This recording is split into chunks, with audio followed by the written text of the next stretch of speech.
Hello, ഇന്നൊരുപാട് ആഗ്രഹിച്ചൊരു സ്ഥലത്തേക്കാണ് കേട്ടത് യാത്ര. വീഡിയോ എടുക്കാൻ പറ്റുമോ ഇല്ലെന്നൊന്നും അറിയില്ല, കാരണം ഞാൻ ഒറ്റയ്ക്കേ ഉള്ളൂ. അവിടേക്ക് പോവാണ്. കാരണം കുട്ടിക്കാലത്തൊക്കെ ഞാൻ ഒരുപാട് ആഗ്രഹിച്ചിരുന്നതാണ്. നമ്മൾ ഒരുപാട് കേട്ട് വളർന്നിട്ടുള്ളതാണ്. ഈ സോഷ്യൽ മീഡിയ ആക്സസ് ഒന്നും ഇല്ലാതിരുന്ന സമയത്ത് നമുക്ക് ആക്സസ് കിട്ടിയിട്ടുള്ള അന്നത്തെ സമയത്ത് നമുക്ക് ആക്സസ് കിട്ടിയിട്ടുള്ള അങ്ങനെ ഒരു സോഷ്യൽ മീഡിയ ഒന്നും അത്ര ആക്റ്റീവ് അല്ലാത്ത സമയത്ത്, സോഷ്യൽ മീഡിയ ഒന്നും ഇല്ലാത്ത സമയത്തൊക്കെ, സോഷ്യൽ മീഡിയ ഒന്നും കണ്ടുപിടിച്ചിട്ടില്ലാത്ത ഒരുപാട് ആഗ്രഹിച്ചിരുന്നതാണ് അവിടേക്ക് പോകാനായിട്ട്. അപ്പോൾ അവിടേക്ക് പോവാണ്. അവിടെ വീഡിയോ എടുക്കാൻ പറ്റുമോ ഇല്ലെന്നൊന്നും എനിക്കറിയില്ല. എന്നാലും മാക്സിമം എന്തെങ്കിലുമൊക്കെ വീഡിയോ എടുക്കാൻ പറ്റുമോ എന്ന് നമുക്ക് നോക്കാം. ഒരുപാട് ആഗ്രഹിച്ചിരുന്നതാണ്. അപ്പോഴാണ് എനിക്ക് അവിടെ നിന്ന് വിളി വന്നത് ചെല്ലാനായിട്ട്. ദെൻ നമുക്ക് പോയി നോക്കാം. ഓക്കെ, ഇന്നത്തെ കാലത്താണ് ശരിക്കും നമുക്ക് ഒരുപാട് ചാനൽസും അതുപോലെ സോഷ്യൽ മീഡിയ ആവട്ടെ, അങ്ങനെ ഒരുപാട് കാര്യങ്ങൾ. അന്ന് ദൂരദർശനും ആകാശവാണിയും മാത്രമേ ഉള്ളൂ.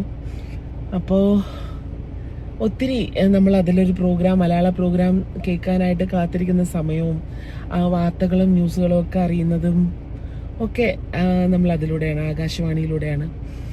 അപ്പോൾ ഓൾ ഇന്ത്യ റേഡിയോ. അപ്പോൾ ഓൾ ഇന്ത്യ റേഡിയോയിലേക്ക് ക്ഷണം വന്നിട്ട് ഒത്തിരിയായി. അപ്പോൾ എനിക്ക് പോകാൻ സമയം കിട്ടാറില്ല. അപ്പോൾ ഇന്നാണ് അതിനുള്ള അവസരം ഉണ്ടായത്. ശരിക്കും ഇന്നലെ പോവേണ്ടതാണ്. ഇന്നലെ എനിക്ക് കുറേ കാര്യങ്ങൾ കാരണം ബിസി ആയിപ്പോയി. അപ്പോൾ ഇന്ന് അങ്ങോട്ട് ഓൾ ഇന്ത്യ റേഡിയോയിലേക്ക് പോവുകയാണ്. എനിക്കറിയില്ല വീഡിയോ എടുക്കാൻ പറ്റുന്നത്, കാരണം ഞാൻ മാത്രമേ ഉള്ളൂ. ആരെങ്കിലുമൊക്കെ ഉണ്ടെങ്കിൽ വീഡിയോ ഒക്കെ എടുത്ത് തന്നേനെ.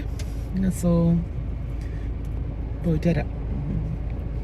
എന്തെങ്കിലുമൊക്കെ ചെറിയ ക്ലിപ്സൊക്കെ കിട്ടുമെങ്കിൽ ഞാൻ എടുക്കാൻ പറ്റുമോ നോക്കാം. ഓക്കെ, നമ്മളിവിടെ എത്തിയായിരുന്നു. ഇച്ചിരി ഒന്ന് ലേറ്റായി പോയിട്ടുണ്ടായിരുന്നു എത്തിയപ്പോൾ. അങ്ങനെ നമ്മൾ ഓൾ ഇന്ത്യ റേഡിയോ ആകാശവാണിയിലേക്ക് നമ്മളെത്തി. അങ്ങനെ നമ്മുടെ ക്യാബിനിലേക്ക് എത്തി. ഒരുപാട് ആഗ്രഹിച്ചിരുന്നൊരു സ്ഥലത്തേക്കാണ് കേട്ടോ എത്തിയത്. അത് എനിക്കറിയില്ല, പലപ്പോഴും നമ്മൾ ഇങ്ങനെ കേട്ടിട്ടുള്ളതും ഇങ്ങനെ ഒരിക്കലെങ്കിലും ഇവിടെ വന്നിരിക്കണമെന്നൊക്കെ ആഗ്രഹിച്ചിട്ടുണ്ടെങ്കിൽ ഇങ്ങനെ നടക്കും. നമ്മൾ ഒരുപാട് ഇങ്ങനെ ആഗ്രഹിച്ചിട്ടുണ്ടെങ്കിൽ അത് നടക്കുമെന്ന് കേട്ടിട്ടുണ്ട്. പക്ഷേ ഞാനും ഇങ്ങനെ എന്തെങ്കിലും ഇങ്ങനെ റേഡിയോയിലും ഇങ്ങനെ കേൾക്കാൻ പറ്റുമോ. പക്ഷേ ഞാൻ നേരത്തെ FM-ലൊക്കെ വന്നിട്ടുണ്ട്, റെഡ് FM-ലും റേഡിയോ മാംഗോയിലൊക്കെ വന്നിട്ടുണ്ട്. പക്ഷേ നമ്മൾ ആദ്യം തൊട്ട് കുട്ടിക്കാലം തൊട്ട് കേട്ട ഒരു ആകാശവാണിയിൽ വരാൻ പറ്റുക എന്ന് പറയുമ്പോൾ എനിക്ക് ഏറ്റവും ഭയങ്കര സന്തോഷമായിരുന്നു. നല്ല രസമായിരുന്നു. കുറേ കാലം കൂടിയിട്ടാണ് ഞാൻ ഒരു ഇൻ്റർവ്യൂ കൊടുക്കുന്നത്. എനിക്ക് ഒരുപാട് സന്തോഷമായി. ഞങ്ങൾ ജസ്റ്റ് ഒന്ന് പുറത്തോട്ട് പോവാട്ടോ. കുറച്ച് ഷോപ്പിങ്ങും കുറച്ച് കാര്യങ്ങളൊക്കെ ഉണ്ട്. അപ്പോൾ വിനീത ആൻഡ് പ്രജിത്ത് വന്നിട്ടുണ്ടായിരുന്നു ഈവനിങ്. ഞങ്ങൾ ചായയൊക്കെ കുടിച്ചത് ഇങ്ങനെ പുറത്തോട്ട് ഇറങ്ങി. റോഡ് അത്ര ഭയങ്കര നല്ല സ്റ്റഡി ആയിട്ടുള്ള റോഡായതുകൊണ്ടാണ്, ഗട്ടറൊന്നും ഇല്ലാത്ത റോഡായതുകൊണ്ടാണ് ഫോൺ ഇങ്ങനെ ഇടന്ന് ഷേക്കാവും. സോ അപ്പോൾ നമ്മളിന്ന് പുറത്ത് പോകുന്നതിൻ്റെയൊക്കെ വിശേഷങ്ങളും കാര്യങ്ങളും ഒക്കെയാണ് ഇന്നത്തെ വീഡിയോ. നെടുമങ്ങാട് എന്ന് പറഞ്ഞൊരു സ്ഥലത്തേക്ക് വന്നിരിക്കുകയാണ് കേട്ടോ. നെടുമങ്ങാട് ഇവിടെ കുറച്ച് സാധനങ്ങളൊക്കെ വാങ്ങാനുണ്ട്. അങ്ങനെ നമ്മൾ നെടുമങ്ങാടേക്ക് വന്നതാണ്.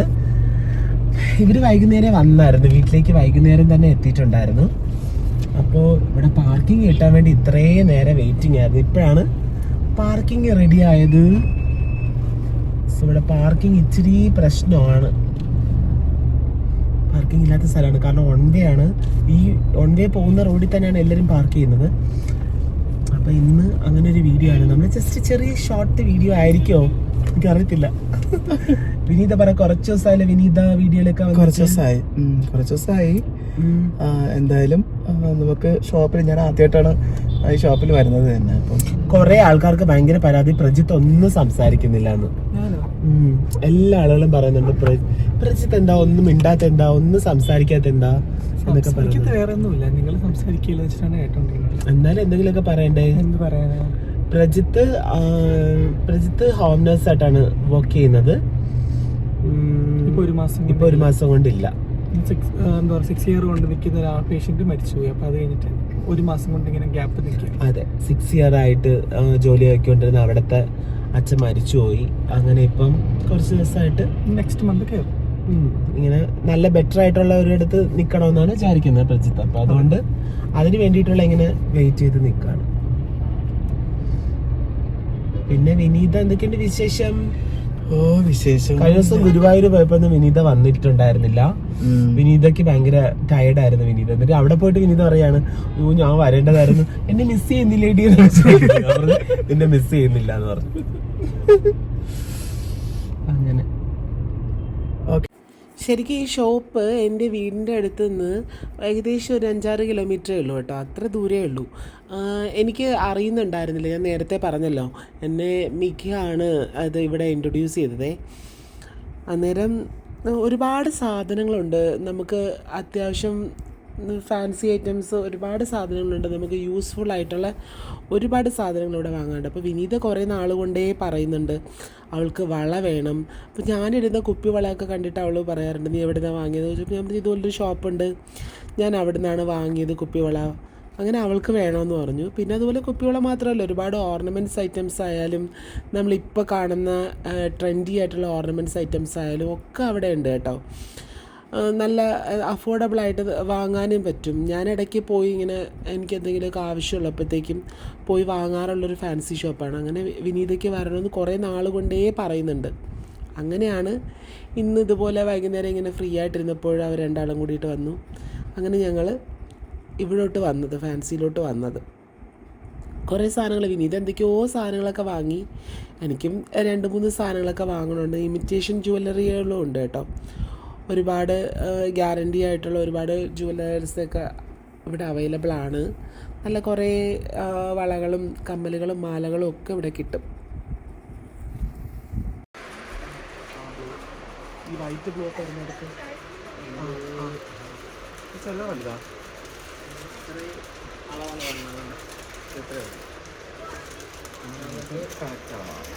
ഇതൊമ്മി മേടിക്കണേ വള കണ്ടപ്പോ ഷെല്ലുണ്ടല്ലേ, കല്ല് വെച്ചെടുക്കും. ആ നോക്കട്ടെ ഒന്ന്.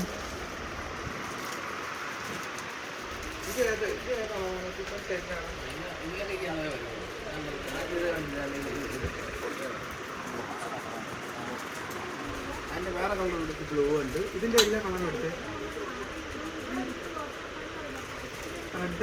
വിനീത ശരിക്കും വള കണ്ടപ്പോഴത്തേക്ക് കരിമ്പിൻകാട്ടിൽ ആന കയറിയ പോലെ ആയി കേട്ടോ. മൊത്തം കണ്ടിട്ട് അത് വേണം, ഇത് വേണം, അത് വേണം, അപ്പുറത്തെ വേണം, ഇപ്പുറത്തെ വേണം എന്നൊക്കെ പറഞ്ഞിട്ട്. പിന്നെ ഏറെക്കുറെയൊക്കെ വിനീത നോക്കി കുറച്ച് വളകളൊക്കെ ആണെങ്കിൽ വിനീതയ്ക്ക് സൈസില്ല. അപ്പോൾ സൈസുള്ള കുറച്ച് വളകളൊക്കെ ഇങ്ങനെ വിനീത എടുത്തു. അപ്പോൾ ഞാനിങ്ങനെ മൾട്ടിപ്പിളായിട്ടുള്ള കുറച്ച് കളറുള്ള വളകളൊക്കെ ഉണ്ടായിരുന്നു. അപ്പോൾ അതൊക്കെ ഞാൻ ഇങ്ങനെ അഡ്ജസ്റ്റ് ചെയ്തിട്ട് നന്നാവും എന്നൊക്കെ ഞാനിങ്ങനെ പറഞ്ഞു കൊടുത്തു വിനീതയ്ക്ക്. പിന്നെ ഹെയർ ബാൻഡുകളാണെങ്കിലും കുറേ ഉണ്ട് കേട്ടോ അവിടെ, കളക്ഷൻസ് ഒരുപാടുണ്ട് ഹെയർ ബാൻഡ്സിൻ്റെ. പിന്നെ വേറെ കുറേ ഐറ്റംസ് എന്തൊക്കെയോ കുറേ സാധനങ്ങളുണ്ട്. വലിയൊരു ഫാൻസിയാണ്, നെടുമങ്ങാടാണ് ഇത് വരുന്നത്. അപ്പോൾ അത്യാവശ്യം ഒരുപാട് ബർത്ത്ഡേ ഫംഗ്ഷൻ്റെ സാധനങ്ങളൊക്കെ ഉണ്ട്. ഞങ്ങൾ വന്ന് ഷോപ്പിംഗ് ഒക്കെ കഴിഞ്ഞ്. എങ്ങനെയുണ്ട് വിനീത കട? സൂപ്പർ. എന്ന് വെച്ച് കഴിഞ്ഞാൽ നമ്മൾ സിറ്റിയിലൊക്കെ നമ്മൾ സാധനങ്ങൾ മേടിക്കാൻ പോകുന്നത് ഇപ്പം ഒരു ഡസൻ വളയായാലും ശരി തന്നെ അതിന്റെ പകുതി റേറ്റേ ഉള്ളൂ ഈ ഷോപ്പിൽ. അതെ, ശരിക്കും ഭയങ്കര എനിക്ക് ഇഷ്ടമായി. ഭയങ്കര നല്ല ക്വാളിറ്റി ഉള്ള സാധനം, ഒരുപാട് സാധനങ്ങളുണ്ട്. നല്ല അഫോർഡബിൾ ആണ്. എന്നെ മികയാണ് ഇവിടെ കട ഇൻട്രൊഡ്യൂസ് ചെയ്യിപ്പിച്ചത്. നല്ല ഒരു തവണ ഇങ്ങനെ മികയാണ് പറഞ്ഞിട്ട് ഇങ്ങനെ ഒരു കട ഉണ്ട് ഇവിടെ. എൻ്റെ വീടിന്റെ തൊട്ടടുത്തായിട്ട് കൂടി എനിക്ക് അറിയത്തില്ലായിരുന്നു. പക്ഷെ അവളാണ് എന്നോട് പറഞ്ഞത് ഇങ്ങനെ ഒരു സ്ഥലമുണ്ട്, നമുക്ക് അഫോർഡബിൾ ആയിട്ട് സാധനങ്ങളൊക്കെ കിട്ടും എന്ന് പറഞ്ഞാൽ അങ്ങനെ വന്നതാണ്. അങ്ങനെ വിനീതെ ഞാൻ ഇൻട്രൊഡ്യൂസ് ചെയ്തു. ഞാൻ അങ്ങനെ കുറച്ച് സാധനങ്ങൾ ഞാൻ മേടിച്ചു. നല്ല ലാഭത്തിനാണ് തന്നത്. നല്ല ലാഭം അല്ലേ?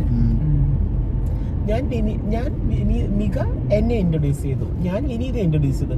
വിനീത ആരെയാണ് ഇൻട്രൊഡ്യൂസ് ചെയ്യുന്നത്? പ്രജിത ഞാനല്ല ഇൻട്രൊഡ്യൂസ് ചെയ്യുന്നത്. ഞാൻ ഇൻട്രൊഡ്യൂസ് ചെയ്യണം.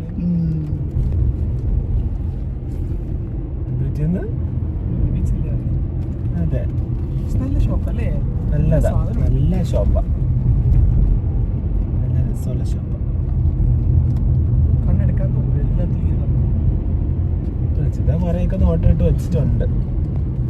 അത് കഴിഞ്ഞ് വീട്ടിലേക്ക് പോരും വഴിയിട്ട് പൂക്കട ഉണ്ടായിരുന്നു. എനിക്ക് കുറച്ച് ഫ്ലവർ വാങ്ങണമായിരുന്നു.